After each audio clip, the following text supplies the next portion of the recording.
Bonjour, pour nous parler de l'actualité du pôle études du Césaire Auvergne-Rhône-Alpes, Jean-Raymond Murcia, président de la commission Territoire, Infrastructure, Transport et Numérique, est avec nous.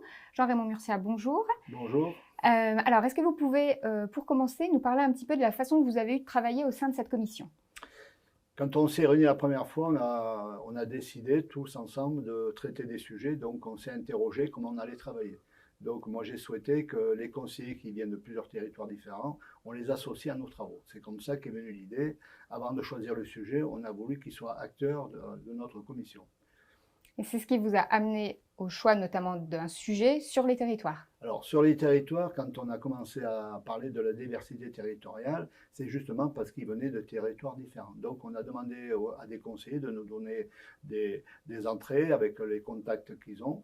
Et sur les 40 conseillers, on en a une vingtaine qui ont pu témoigner de leur territoire. C'est comme ça qu'on a travaillé la diversité territoriale. Et la diversité territoriale, on s'est aperçu que chaque territoire est différent en fonction de sa gastronomie, de sa religion, de son économie. Et ça a été une sacrée richesse pour nous de travailler comme ça. Puis que chaque territoire avait des capacités de rebond importantes finalement. Tout à fait. C'est ça qui a fait la richesse de la contribution, parce que cette richesse partait des territoires réellement, et non de quelques-uns qui avaient réussi pour les autres. Alors, une contribution, même deux, que vous avez faites sur les territoires. Vous avez fait aussi du transport, du numérique.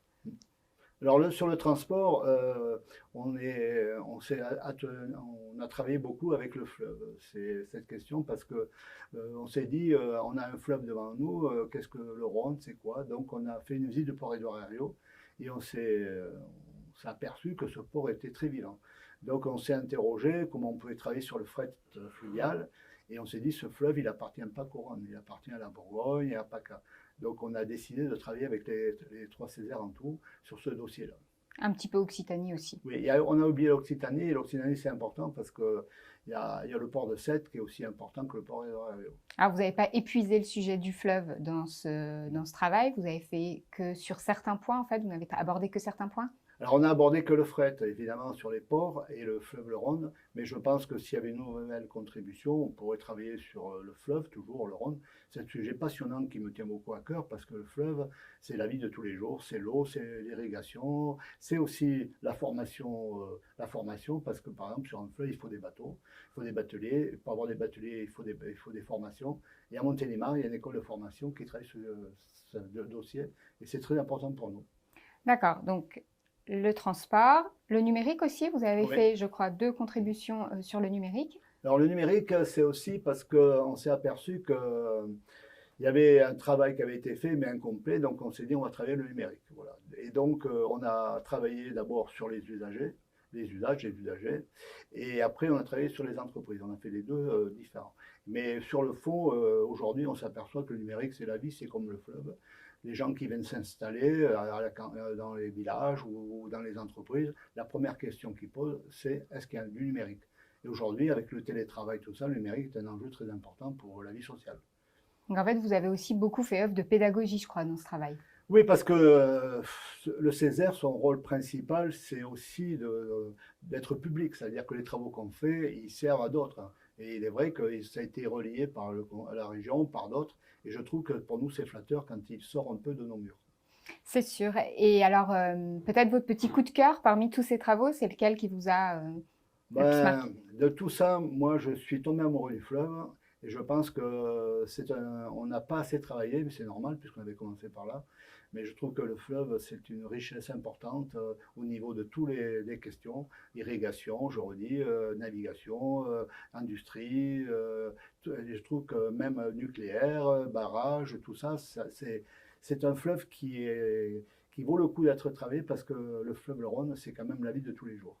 Bon, et il reste encore un petit travail, enfin un travail qui est encore en cours au sein de la commission sur les mobilités. Oui. Alors les mobilités, c'est un dossier qu'on a fait rapidement, en 2 mois là. On a auditionné les acteurs principaux, c'est-à-dire les organisations syndicales, la FNOT, on a auditionné la SNCF, on a auditionné la région, et on va essayer de présenter un dossier. Et c'est pareil que le fleuve, que le reste, ça parle de la vie des gens.